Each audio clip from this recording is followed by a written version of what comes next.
എനിക്കൊന്ന് കുളിക്കണമായിരുന്നു.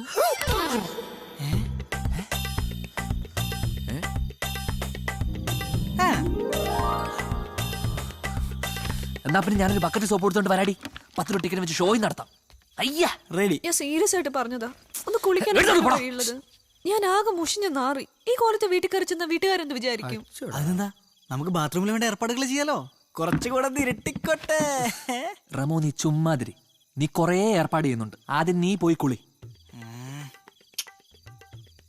ഈ കാര്യത്തിൽ ഞങ്ങൾ റമോയുടെ കൂടെ. കുളിക്കാനുള്ള അവകാശം ഒരു പൗരന് ഭരണഘടന ഉറപ്പ് നൽകുന്നു. ഞാൻ ഇവന്റെ കൂടെയാ. അതെ, അധിഷ്ഠലക്ഷ്മിയെ കുളിപ്പിച്ചിട്ടേ ഞങ്ങൾക്ക് വിശ്രമമുള്ളൂ. നിനക്കൊക്കെ ഇത് എന്ത് പറ്റിയടാ? എടാ, ഈ കൊച്ചൊന്ന് കുളിച്ചെന്ന് വെച്ചിട്ട് നിനക്കെന്താണോ കുഴപ്പം? എനിക്കൊരു കുഴപ്പമില്ല. അവസാനം അച്ഛൻ പൊക്കിയ. ഇതിന്റെ ഉത്തരവാദിത്വം നിങ്ങൾ എല്ലാരും കൂടെ പങ്കിട്ടെടുത്തോ. ഞാൻ ഏറ്റു. ഞങ്ങളേറ്റു. അതെ അതെ കുട്ടി, കുട്ടി ഒന്നുകൊണ്ടും പേടിക്കണ്ട. കുട്ടിയെ കുളിപ്പിച്ചിട്ടേ ഇനി ഞങ്ങൾക്ക് മാറിക്ക്. ഇനി എനിക്ക് വിശ്രമമുള്ളൂ.